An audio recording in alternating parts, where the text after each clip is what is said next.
A new school choice bill coming out of the state of Texas actually looks pretty promising. It's looking like it's going to kill two birds with one stone. More on that in a sec. Also in the news this week, Karine Jean-Pierre, the press secretary of the United States, or Buckwheat as I like to call her, has once again been grilled in a cross-examination from Peter Doocy. It's kind of telling of a couple of different things, and it's funny, so we're going to watch that. And last but not least, inclusivity and tolerance strike again, leaving a teacher in Minnesota fired for opposing the transgenderism agenda perpetuated within the school district. All of that and more today. Welcome back to Free Speech.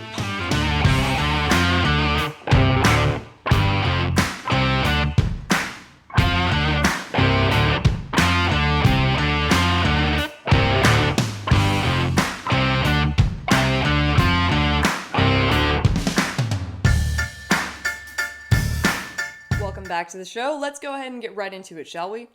Now, there's a new school choice bill in Texas, and it's really looking like it's going to kill two birds with one stone.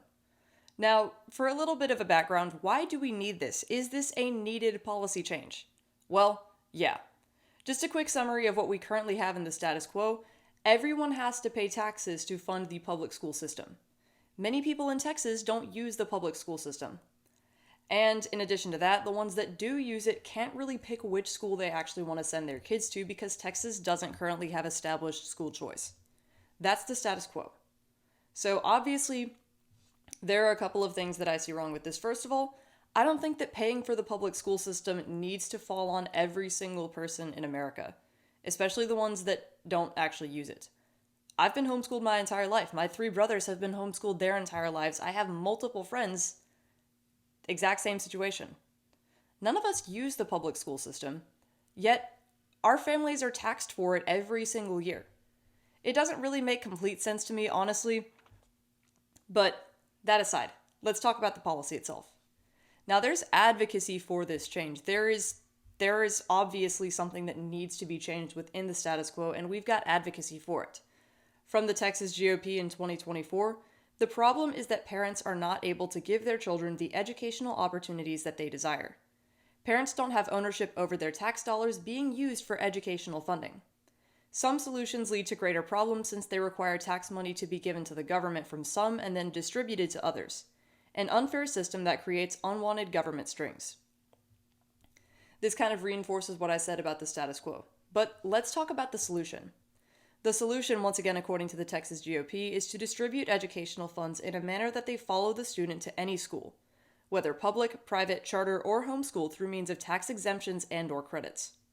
And then, in addition to that, the chairman from the Republican Party of Texas, James Dickey, said, quote, "All children should have access to quality education, and the right of parents to raise and educate their children is fundamental.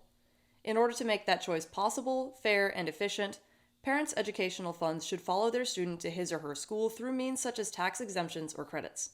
End quote. Sounds like a good plan to me. I mean, I'm all for it. If we're going to have to be funding education, might as well fund it the right way. Let's put the money where we're actually using it instead of just pouring it down the government drain. But let's talk about the policy change itself because I actually really like this bill. According to the Texas Scorecard in 2024, Cynthia Dunbar is proposing the Educational Emancipation Act, a tax exemption plan for school choice that she says should unite conservatives because it avoids state appropriation of funds. Thus, the threat of government regulations tied to such funds is avoided as well. She said, quote, "This is the first solution that actually allows for school choice with parental rights without regulatory control and strings attached. It's specifically drafted for Texas and it's ready to go." End quote. Now, school choice has been a Texas GOP priority for quite a while, but it's proved kind of a divisive issue within the Republican House majority during the last legislative session. Now, Cynthia Dunbar's plan addresses concerns of both defenders of the current system, who claim that school choice would defund government schools, as well as those who fear the strings that could be tied to ESAs or vouchers because those funds flow through government hands. She said, quote, "We don't want the government's money," end quote. According to her, the Education Emancipation Act would allow families to claim an exemption to their school property taxes. Woohoo! She also said, quote, "A tax exemption is not government dollars. It's your money. This distinction is hugely important for avoiding government intrusions into how parents choose to educate their children. Because if it's not that way, if it ever makes its way into the public coffers and then is appropriated as a voucher or something else into your hands, guess what comes with it? Yes, regulatory control, end quote. Her plan also includes corporate tax exemptions to fund scholarships for students to afford to go to private school or to be homeschooled. I love this plan. This is a great plan. Let's keep talking about it. She also noted that it won't necessarily be a dollar for dollar fix. However, it will pull dollars out of local school districts' coffers for students that they're not educating, and help countless families who are fed up with the current government system but need help affording other options. She also explained why passing this act is so important. She said, quote, "I believe education is the linchpin issue. If you don't go for education, you lose everything. When over 90% of society is being effectively indoctrinated with our own tax dollars, how do we take over any issue? People need to be literate to understand the laws of nature and nature's God. If you don't understand the law and how government is supposed to function, you lose liberty." End quote. This kind of reminds me of the Benjamin Franklin quote where he says essentially the United States is a republic if you can keep it. She's completely right. If over 90% of our society is being indoctrinated by our own taxpayer funding, how are we going to be able to get any of these major issues solved in this country? It's like I've said before, an uninformed society is a society that's very easy to control. And if the education system basically gives them government-issued propaganda, which is what's happening in most of these cases, how are they supposed to know what's right and what's wrong? I love this plan. This plan actually gives people options. This is a good plan. Like she said, it's not necessarily a complete dollar for dollar fix, but every dollar that we can save absolutely counts.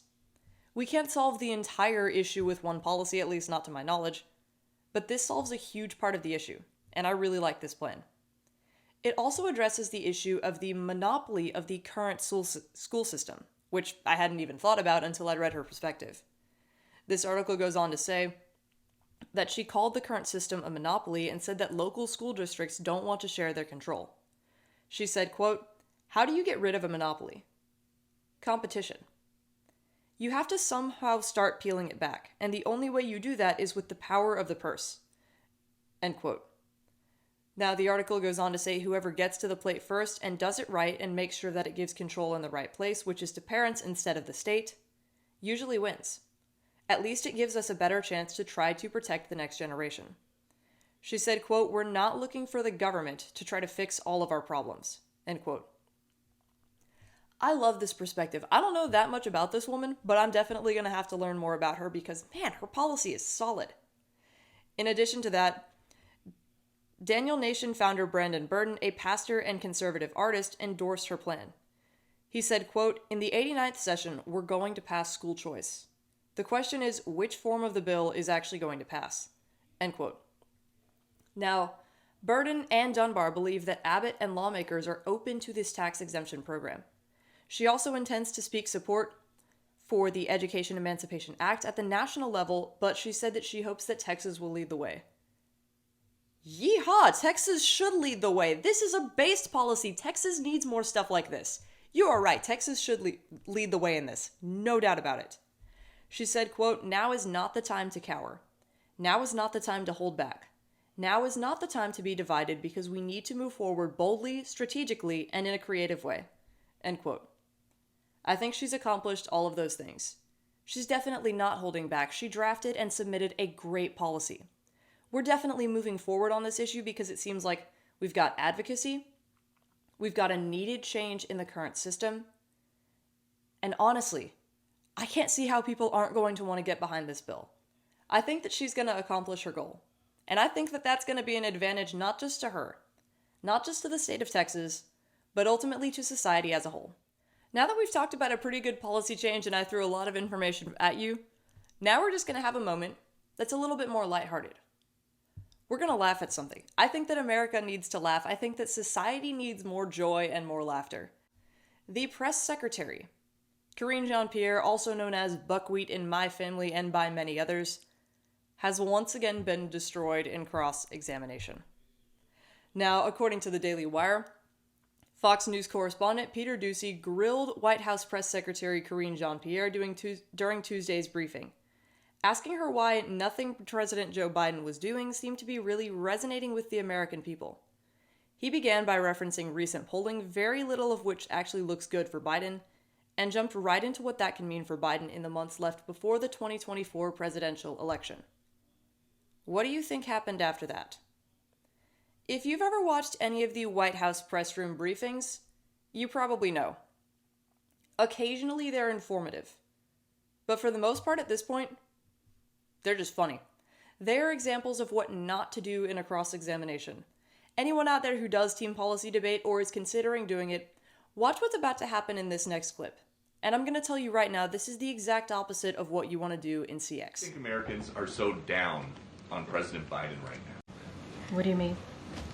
I know you don't like to talk about polls like the 5 of 6 swing states that he is losing right now to somebody who is a criminal defendant. But more broadly, it doesn't seem like anything you guys are doing is making him more popular.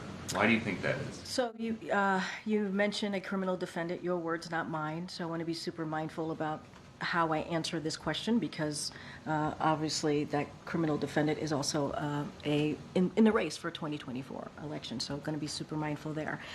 I will speak more broadly to what the American people are going through. Like, we understand. We are sensitive enough and open-minded enough to understand that this is, that not just this country, but globally, people have had to deal with a pandemic and coming out of that pandemic.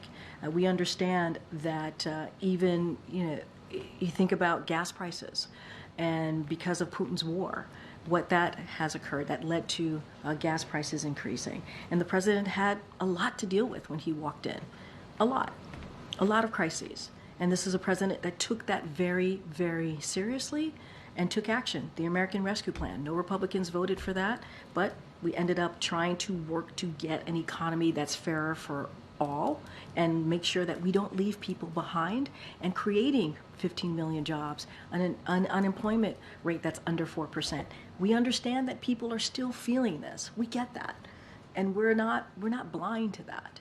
That's why you hear the president pretty regularly announcing how he is going to lower costs for the American people, whether it's Big Pharma, trying to lower healthcare costs, expanding ACA for those who truly need it, or it is making sure that we get rid of junk fees that cost Americans a lot of money every year. So, look, we know it's going to take a little bit of time.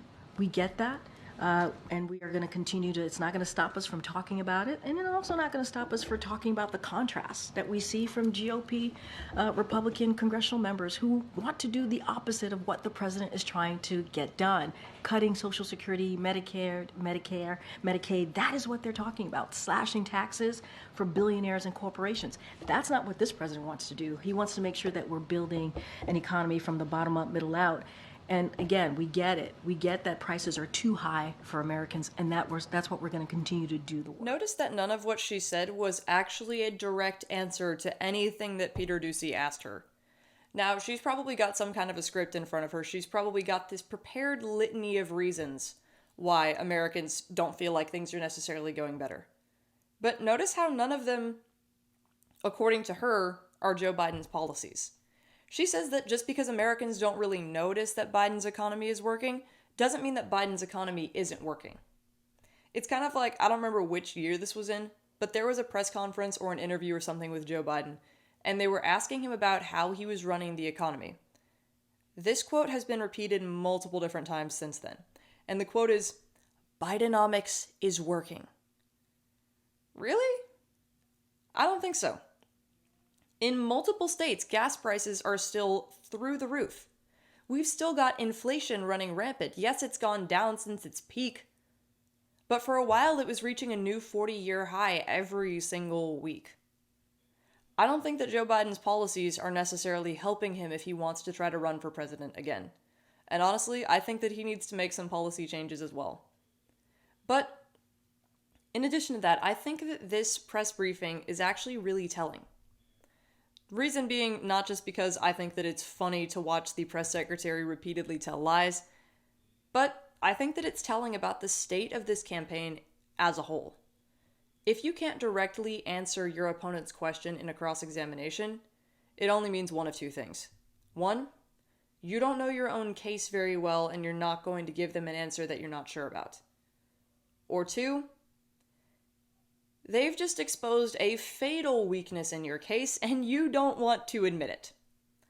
I don't know that necessarily she has no idea. I don't think that she's completely clueless as it pertains to Biden's policies because, well, she's in the administration.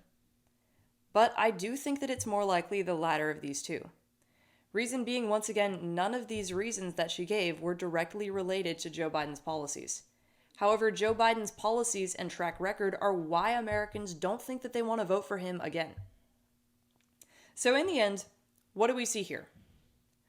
We see that Joe Biden's policies aren't really working very well for America, for the economy, or for society as a whole. And we see that his own press secretary is having to try to do damage control and cover up for all of this. In addition to that, the last thing that we see is exactly what not to do if you're in cross-examination in any kind of a debate round. So guess what? Lesson learned for all of us. Now that I've educated you a little bit more on cross-examination and team policy debate, let's talk about one more thing in the world of education policy. The first thing that we talked about was a pretty good thing. It was a good bill, it was a good policy change, and I really, really like that plan. However, this next one is the exact opposite. I really, really don't like what happened here. So let's talk about this. Essentially, diversity, equity, and inclusion. Inclusion and tolerance. We must include everyone. Everyone's points of views are tolerated and accepted. These mantras strike again. And this time, it results in a teacher from Minnesota getting fired from her job. Let's break it down. According to the Daily Wire in 2024, elementary student counselor Christina Barton received a letter from her union, the Rochester Education Association, informing her that she was being kicked out according to local newspaper The Post-Bulletin. The union accused Barton of violating the National Education Association's Code of Ethics, saying that she mischaracterized Rochester Public Schools' policies and practices regarding LGBTQ+ students, spoke negatively of fellow union members, and spread misinformation about transgender youth. The letter read, quote, REA recognizes that you are free to hold whatever viewpoints you wish regarding LGBTQ+ students or any other matter, but viewpoints are not free from consequences, especially if they cause or contribute to unprofessional behavior, end quote. Now, what exactly is her unprofessional behavior? What is so bad that this woman had to be fired? Well, the article goes on to say she previously criticized the school district for not informing parents when their children changed their gender identity.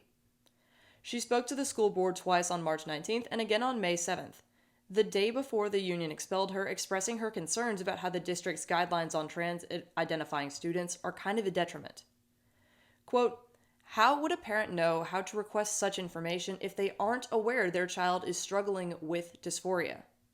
How would a parent be able to care for and support their student if the school never reached out to them? End quote. Exactly. How are they supposed to know this when the school district is hiding this information from the parents? Remember that quote earlier about how essentially we are paying to indoctrinate about 90% of the population with tax money? This is exactly what that woman was talking about. School districts are being instructed in many cases, and many of their policies around quote-unquote transgender students basically just mean that the student can act like they're a different gender at school, and the parents are never informed. It's sick. It's diabolical. This is how they're trying to get to the next generation. And because of this woman, speaking up, which admittedly, this is not unprofessional. She just was saying, essentially, how can a parent know to request this kind of information if it's being hidden from them? How are they supposed to know what to do and what not to do with their child if they're not being informed about it? This is not unprofessional behavior. This is a legitimate concern. But she was fired for it. The article goes on to say, quote, It seems that in a culture where all are welcome and kindness abides and bullying isn't allowed, that only those employees who succumb to censorship and intimidation are welcome. End quote.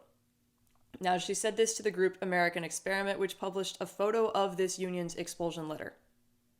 Yeah, it's not unprofessional behavior, and this whole all are welcome, completely tolerant society that we live in is only tolerant if you succumb to their radical worldview. like I said earlier, inclusivity and tolerance strike again.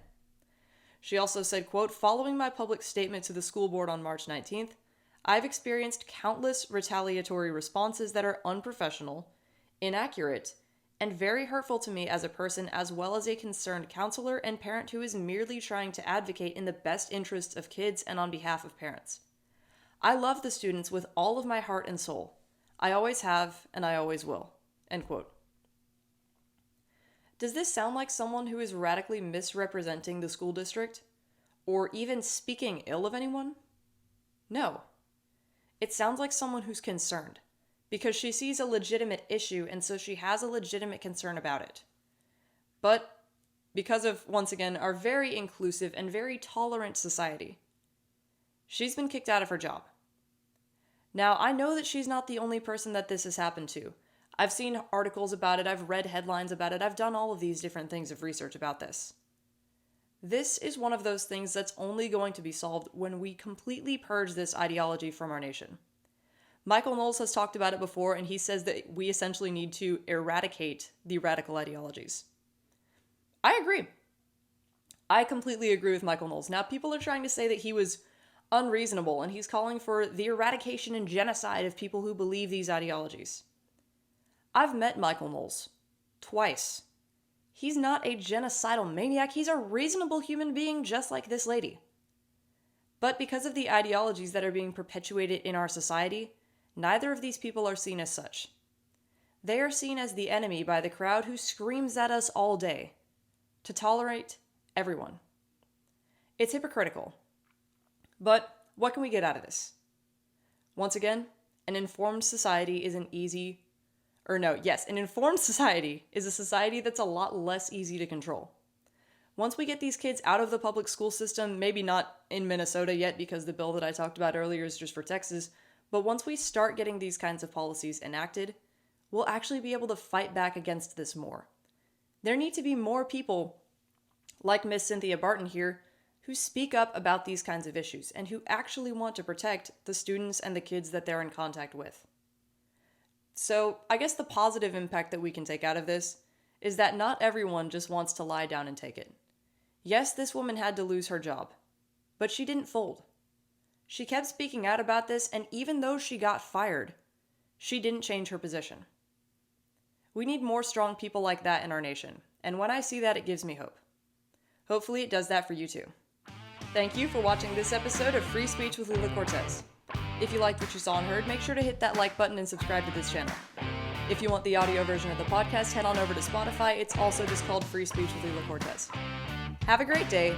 Be blessed. See you soon.